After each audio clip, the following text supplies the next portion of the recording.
Good morning and welcome to Wake Up in the Word. It is Wednesday Wisdom. It's me, Pastor Paul and Jens Johnson. And if those who are coming in on the live don't know who we are, I am lead pastor of Set Free Life Church.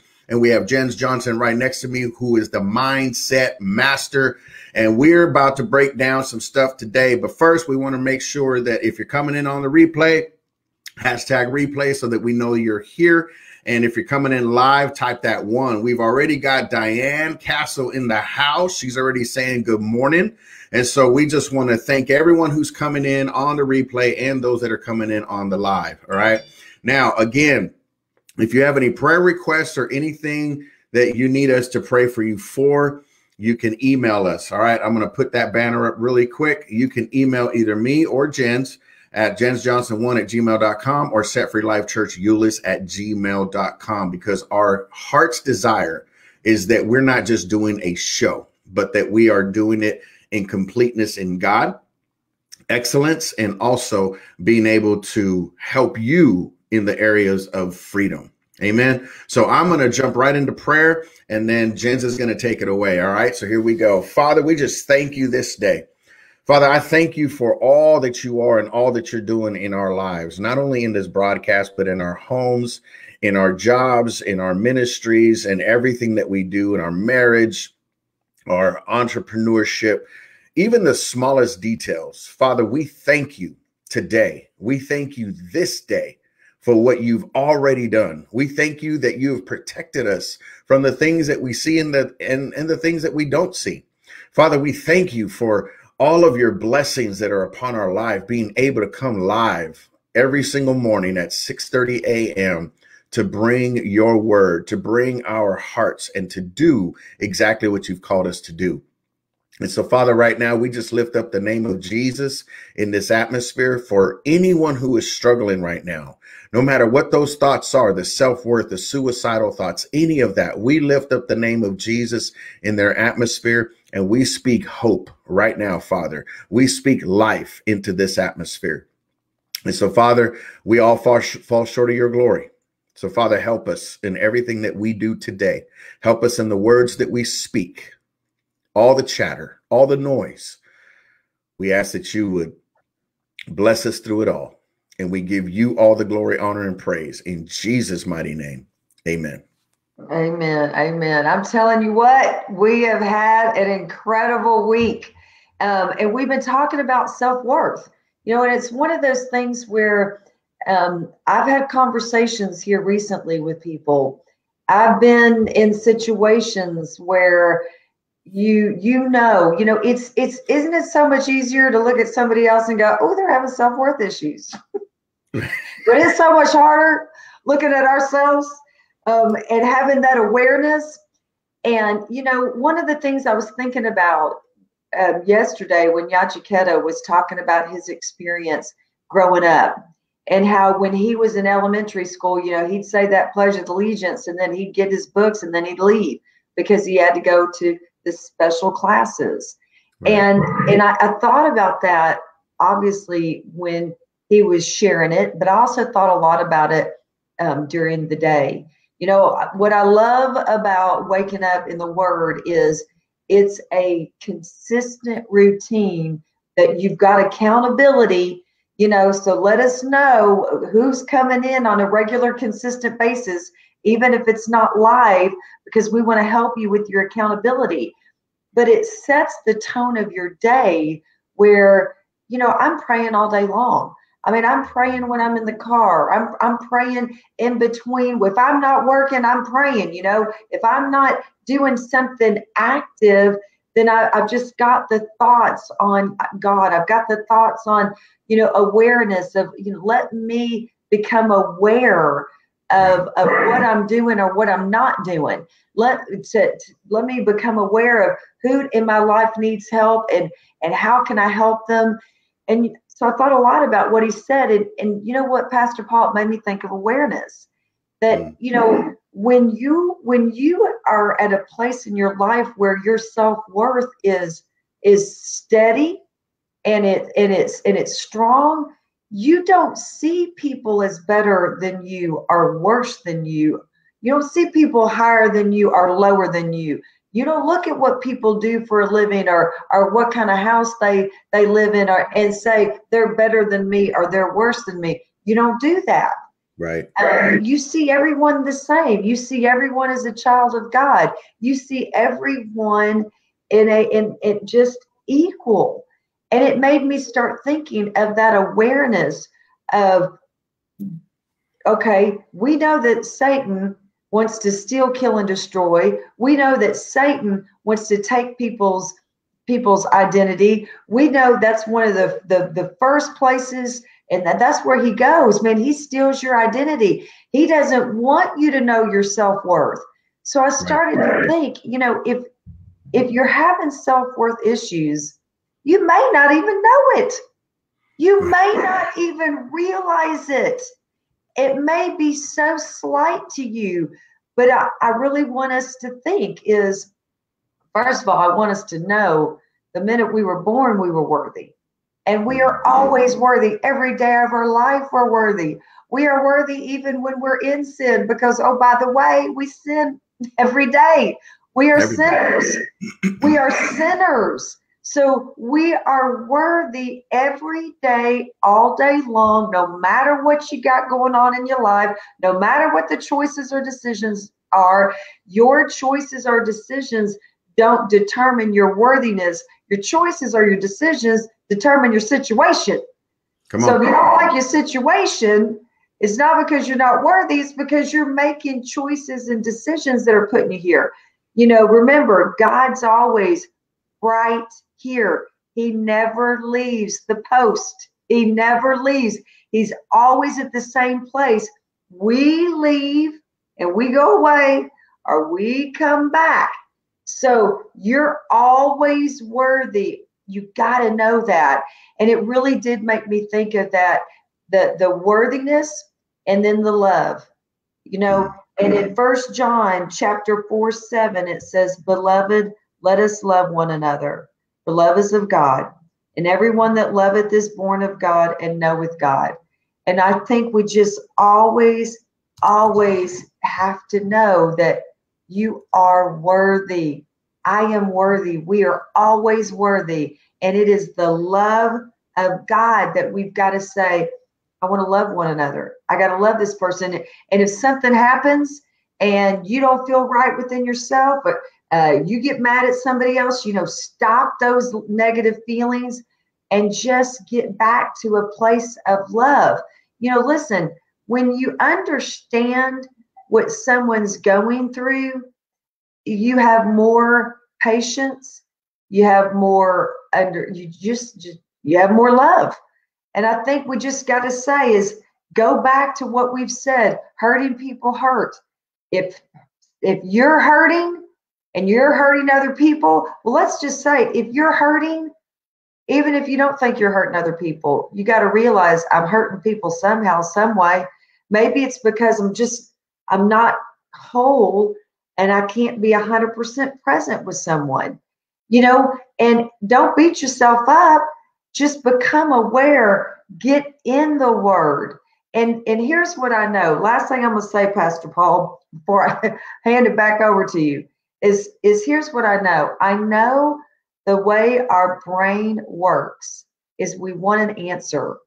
We want an answer. We want an answer. We want an answer. And I got to tell you, you know what? Sometimes the answer is just no answer right now, because God wants us to build our faith. And so you got to realize is that if you're doing what it says in the word, if you're praying, if you're doing good deeds, if you're helping one another, you're loving one another, you're having faith, you're walking in is the best you can in that straight, narrow path, the answers will come. The direction will come. You will feel God's hand start to work on your life and redirect you. And that's what he wants. He wants us coming to him. If we could figure this all out on our own, we would not need him. And that's not his plan. It's just not his way. And I'm loving what we're doing. Amen. Amen. To add what you were saying earlier, everything that you're saying is what I call rock star, right? But sometimes it's not easy to love, guys. Let's just be honest. Sometimes family, friends, circles, just the stuff, the people that we deal with, we all go to the grocery store, we all wait in line places, and sometimes it's not the easiest thing to do is love. However, like Jen's is saying, when we can get to understand that love is going to conquer all, that's what the Bible says. Love conquers all. Love covers a multitude of sins. That's what the word says. It covers a multitude of sin. And I love what you said earlier is that we all fall short. We all sin, but we're saved by grace, right?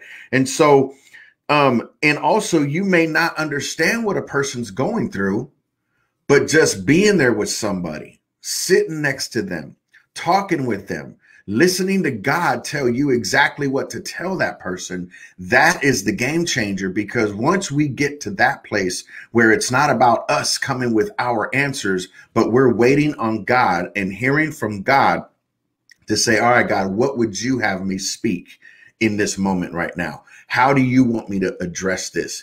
And sometimes what I like to call the hush anointing is more powerful than any word that you could ever tell anybody. Especially, I went through this last year. A best friend of mine died from cancer, and a lot of people were coming up, especially those that were close to me. You know, hey, we're here for you. We understand. And it got to a point, and I had to let them know, listen, you don't understand, because you didn't rock with him like I rocked with him. And so that's when I learned, and they learned also, sometimes it's not about what you say. It's just about you being there. If you could just be here with me, even though I don't tell you nothing and you don't say nothing, it's the power of connectivity, right? And so when we're able to do that, it's that hush anointing sometimes, is just being there for somebody, listening to them, and not even saying, I understand. That is one of, for me, that is one of the worst things that I can tell somebody. I understand what you're going through. I may have been through something similar, but I'm not that person. A paper cut to me may be absolutely nothing, but a paper cut to someone else may be the extreme of what pain is. Pain is pain, right?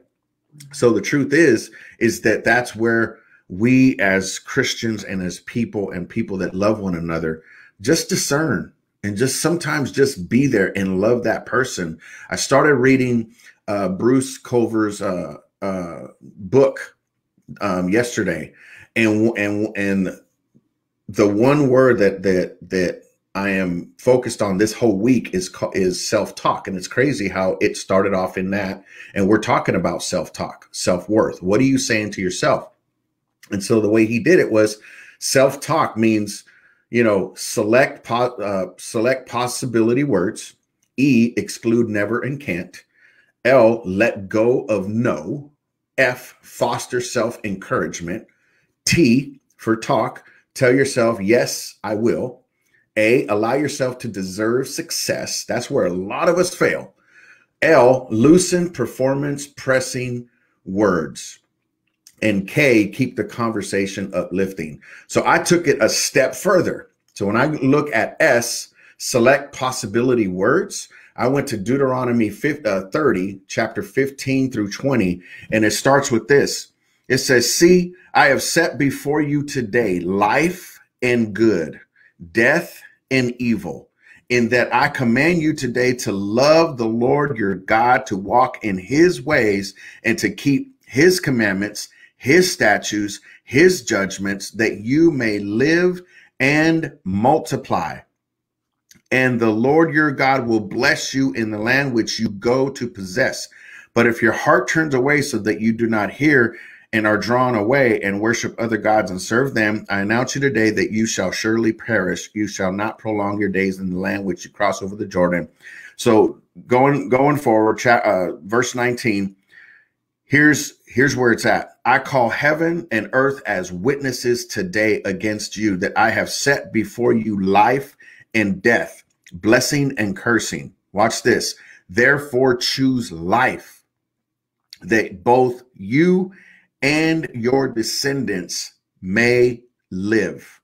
So it starts with us, the way our mindsets are, the words that we speak. God puts before everything before us. He said, listen, here's a bad situation. Here's a good situation. Here's blessing. Here's cursing. Here's death. Here's life. Choose. That's where free will comes in. Choose. Which way are you going to go? And so if we're dealing with or working through this thing of self-worth, go back to the word.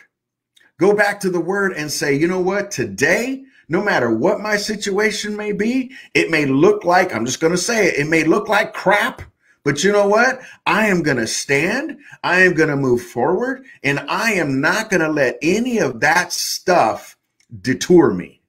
And so when we get to that place, and I know it's a tough thing to do sometimes, it took me years to finally get to a place where I said, you know what? I'm tired of being sick and tired. When you're really, truly tired of being sick and tired, that you're sick and tired, then you decide to decide.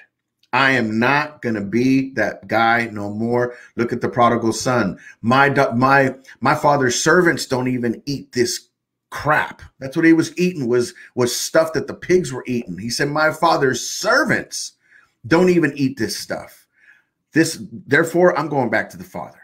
If I could just be his servant, I'll be fine. And what did the Father do? He covered him and he protected him. And this is where we have to understand as people. This is where my passion is, Jens, is that people will understand you are worthy. Mm-hmm. God does not want you to be broke, busted, and disgusted. And I'm not talking about money. I'm talking lying in a ditch somewhere, curled up in depression. He doesn't want you in those places. He wants you alive. He wants you well. He wants you to be able to spread that gospel and let people see the light of him. Philippians 4:13, when you start letting go of the no, Philippians 4:13 says, I can do all things through Christ who strengthens me. So drop the mic. Man, that is a drop mic right there, because you listen, that's the thing. It is, we have a choice. We have a choice every day, all day long. Right. And the self-talk that we're saying to ourselves, that self-talk is either getting us closer to healing, or the self-talk that we are saying to ourselves is getting us closer to feeling like we are nothing. And so you got to evaluate. But I love what you're saying, because, you know, you got to say, what is the talk I'm speaking to myself? You know, what am I saying to myself? Because if you're not speaking positivity, here's the thing that's so great. You know, one of the things I do is I facilitate a mastermind. And every month we read a book. And every month we are putting good stuff, because I got to tell you now, you can't pull good stuff out of this brain unless you put good stuff in the brain. Okay. That's why it's so important that you're constantly putting good things into your children's brain. Yeah. Even, you know, when kids are younger, they're only pulling out what you put in them. So you got to constantly, but listen, that doesn't change when you're an adult. You got to constantly be putting good stuff in. And right now we're reading the book called The Secret. It is a little teeny book. You can read it in 2 settings. If you wanted, you could read it in 1. And one of the things that they talk about is that anytime you have something bad happen to you, you had a situation, it didn't work out the way you wanted, you had a conversation, it didn't work out the way you wanted, stop and recreate that. And you recreate that the way you want it to go. You recreate it in love. You recreate it in positivity. You recreate that because you don't want to dwell on negativity. You don't want to dwell on things that you can't change. You don't want to dwell on anything that's going to make you more hurt, that's going to make you more upset, that's going to make you more sad, because that is the way Satan starts working on your brain. Remember, Satan comes into our lives. He can't take anything from us. He doesn't have that authority. We give it to him. So how does he come in? He comes in through our brain. All right. There's certain gates. I loved it when Pastor Paul talked about it. Know the way Satan comes in through the brain. That's why we put the armor of God on. He's going to start trying to say you're not worthy. He's going to start saying, oh man, can you believe that she said that to you? Can you believe she talked about you behind your back? Can you believe after all you've done? Can you believe after that, and start, no, stop it. If something doesn't happen the way you want, you recreate that, because that's one way you can fight off Satan coming in and taking over your thoughts. Satan comes in through your eyes, what you're seeing, what you are choosing to watch, where you are choosing to place your vision. Satan comes in through your nose. Satan comes in through your mouth. Satan comes in through that genitalia. Satan comes in. Know what's going on and stop that from coming in. And realizing we have a choice every day. We have a choice to believe whatever it is we want to believe. And I'm going to tell you what, right now, we can't get tripped up because we're building a community right now. There are no coincidences. I love it the way Pastor Paul says it. You're not going to find the word coincidence in this Bible, okay? Because there are no coincidences. We are here being pulled together. Like Sandra said, cover your mind. No more dwelling. Romans 12:12. Recreate the situation. We are being pulled together because God needs us. Amen. God needs us working. He's saying, don't stay here close to me. We start going away. He's like, come on back. I need you. Right. I need you. He needs us. He needs us speaking life into other people. He needs us spreading hope into other people. He needs us loving other people. There are people that are struggling with self-worth. There are people that are contemplating right now taking their lives. There are people taking their lives. There's people right now that are believing the lies that Satan is saying to them, that Satan's selling them. They're buying it. They're co-signing contracts right now. God needs us. And the only way we can really be effective is if we strengthen ourselves first, because we can't save anyone. That's not our job. Our job is not to save anyone. We got to strengthen ourselves, and then we've got to be an example. We got to be a disciple. We got to be an ambassador. We've got to surround ourselves with good people so we're fortified. But we've got to speak life, and we got to speak hope, and we got to speak love, and we got to share. We got to share goodness. We got to help put good things into people. We got to pray for other people. I know, Pastor Paul, we talked about just picking someone in your life that may be struggling, or maybe you don't know if they're struggling or not, but God's placed that person on your heart, and start praying for them. Start praying for them. Listen, service is one of the greatest actions we can do, because when we serve, we bless ourselves tenfold like never before. But you can serve just through the word of prayer. I mean, I'm going to tell you right now, there have been plenty of times in my life when I haven't been praying. I haven't been right here by the Lord. I've been off, on some detour, and I've had miracles happen. And Amen. I'm telling you, and I have been in a place and I know, I'm like, I know there are people praying for me, Pastor Paul. Amen. I know, this wouldn't have happened if someone somewhere isn't praying for me, because I know that's God's order. I know that's the order of his kingdom is if we serve and you pray, those prayers will be answered. And I know I'm not the one praying for them. So somebody is out there praying for me. And I have a mighty mother, and she's on hospice right now. But I'm telling you what, she is a prayer. I mean, she is a prayer.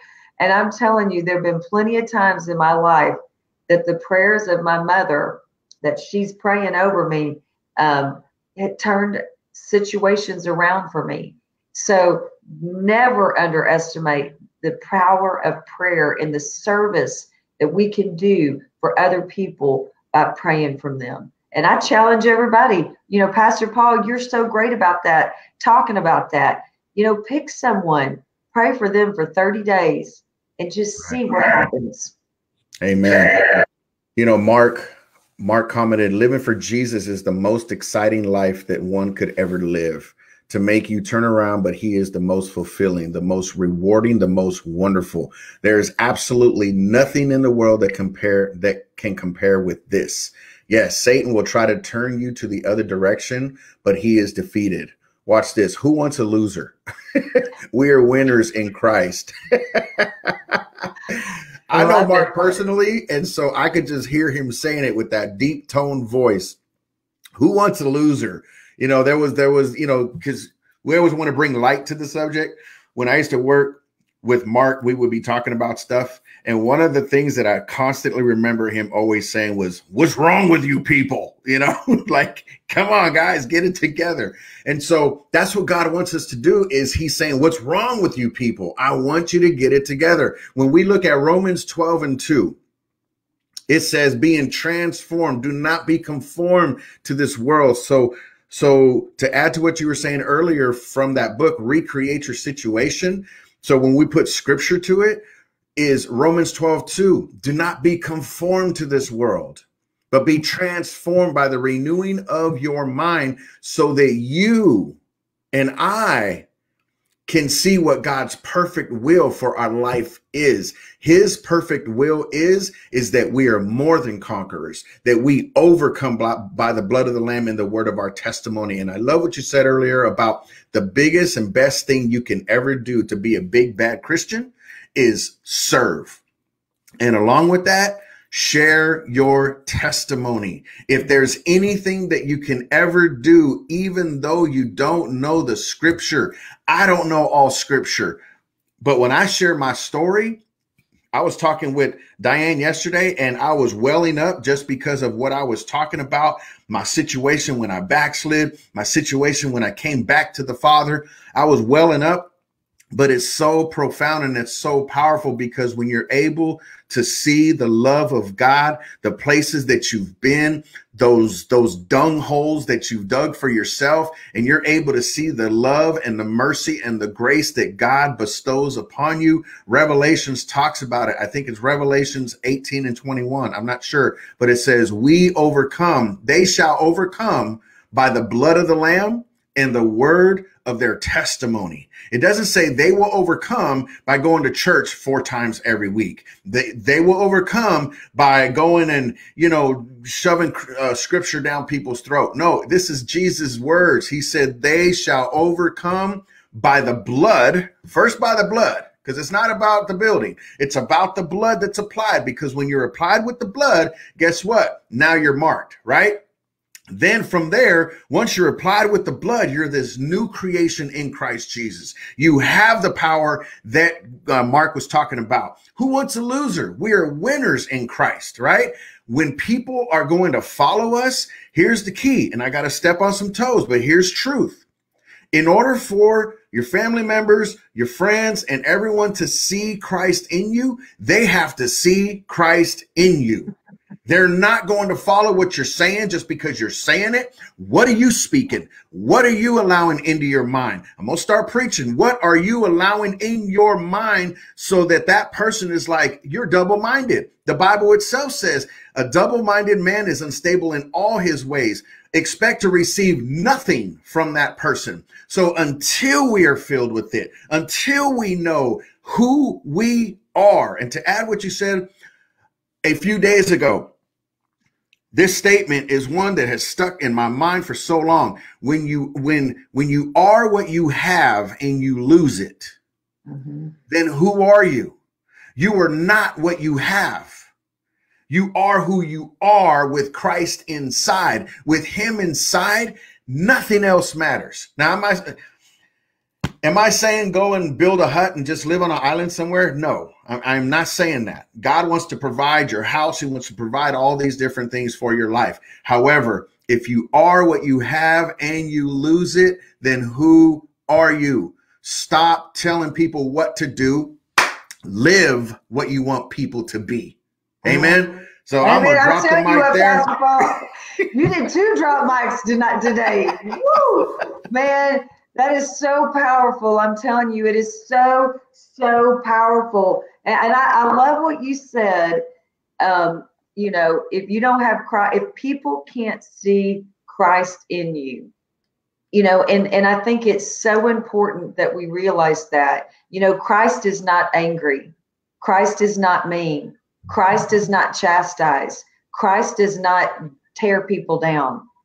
And what you got to realize is that if people, you know, if they don't see you loving, if they don't see you controlled, if they don't see you kind, if they don't see you with an eye single, you know, I love what you said about the double-minded. I mean, come on now. We all know those people. We all know those people. And let me tell you what, Pastor Paul, I have, you know, these people that they're going to be really nice and really sweet and really wonderful and great to a certain group of people. But then, oh my goodness, I mean, they're going to be unkind and they're going to be talking about other people and they're going to be, you know, going behind your back and doing stuff. And, you know, that's one of the ways. And I'm telling you, I've had people in my life that have been really wonderful and great to me, but then I've seen them be really unkind to other people. Minded person right there. Come on. They've got an agenda. They're not all good wanting to help and serve. Intent is, listen, intent matters. That's all I'm going to say. Intent matters. So I love where we're going, and we're going to close it out in prayer because we've got so many great nuggets for us to continue reading in the Word, to pray about, and to ponder, to have an amazing, wonderful, great day. So, our Father, we are so grateful to Thee for all the blessings which we have been given. Father, we're grateful for this broadcast. We're grateful for this social media ministry. We're grateful for the love that we have for you and for our Savior Jesus Christ, Father. We're grateful that we're on this journey and that we're on this journey together. And we know that the things that we are learning, that they're wisdom, and that it will allow us to have peace in this time. But more than anything, Father, we pray that for all those that are a part of this broadcast today, whether it's live or whether it's on replay, that every one of us know how worthy we are, how powerful we are, how we have been made in your image, how you have counted every hair on our head, how you want greatness for us, because that's what you put in us. And that we will always know, Father, that any hole that we might be living in right now is a hole that we dug. It was not a hole that you put in our lives. It was something that it's a lesson. It's a time for us to learn. And that if we will just turn to thee, if we will just pray, if we will just read your word, if we will just try our best, because we know that's all we have to do every day is just try our best. We don't have to be perfect. We're just reaching for progress. And we know that there'll be times and seasons in our lives, Father, where it'll be easier for us to stay closer. We know that what we're being in this lifetime right now is we're being tested. But if we just continue faithful, if we just continue on, if we don't get tripped up by our mistakes, if we just repent and return, that our lives will be what you want, and we will be able to serve one another. And we pray, Father, that you will bless us this day. You will bless our families. You will bless us with the desire to do thy will in all that we do. And we say these things in the name of Jesus Christ. Amen. Amen, everybody. Send us your prayer requests and come back and see us tomorrow at 6:30 a.m. Until we meet again, be big, be bold, and most importantly, be you. Bye-bye.